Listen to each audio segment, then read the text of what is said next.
parole aux associations.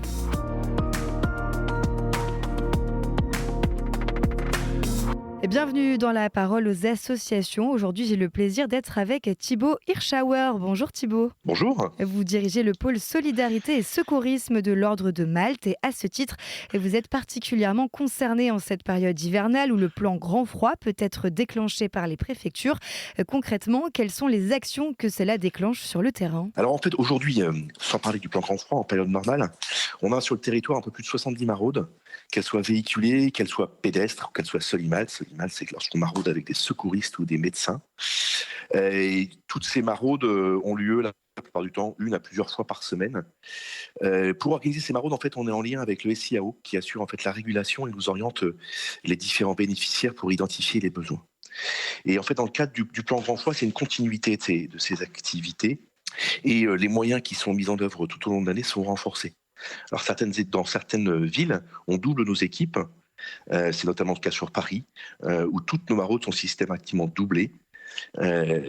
Pour d'autres, on rallonge la durée des différentes maraudes, notamment sur Versailles, ce qui permet en fait de voir plus de personnes, donc de prévenir plus de risques, mais également de faire ce qu'on sait faire à l'Ordre de Malte, c'est-à-dire maintenir le lien social et augmenter le lien social, donc passer plus de temps avec les bénéficiaires.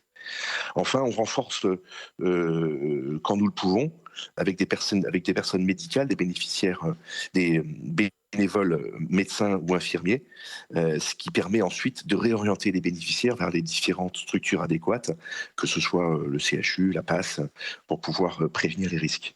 On augmente bien entendu les denrées alimentaires qu'on est amené à distribuer.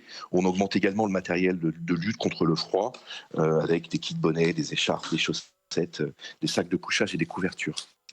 Et enfin, deux activités, renforcement en ressources bénévoles auprès de centres d'hébergement existants sur le territoire. C'est notamment le cas à Clermont, où nos bénévoles vont dans les centres d'hébergement d'urgence pour pouvoir distribuer des repas. Et le cas échéant, dans certaines délégations, on propose également des solutions de mise à l'abri et de halte de nuit.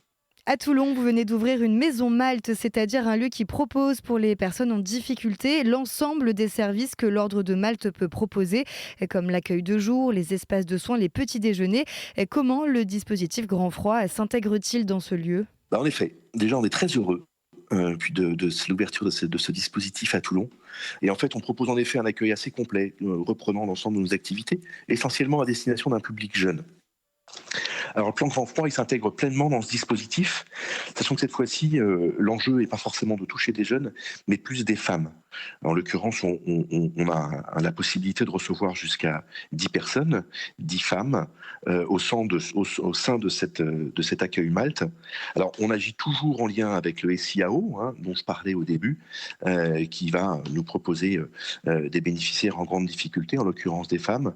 Et on propose, une fois que la journée est terminée, un hébergement pour ces femmes, un repas, mais également des vêtements. Alors, comme elles sont dans la maison Malte, elles ont aussi la possibilité de se laver, elles ont la possibilité de faire leur lessive.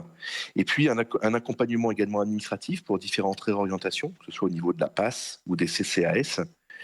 En fait, tout ça, c'est encore et toujours un moyen pour recréer du lien avec nos bénéficiaires. Parce que c'est important lorsqu'on fait de l'accueil de nuit ou une halte de nuit, on assure la sécurité avec un gardien de nuit, donc qui est salarié et qui permet d'assurer la sécurité entre 21h et 8h du matin, date de départ des personnes pour que les activités de jour puissent reprendre.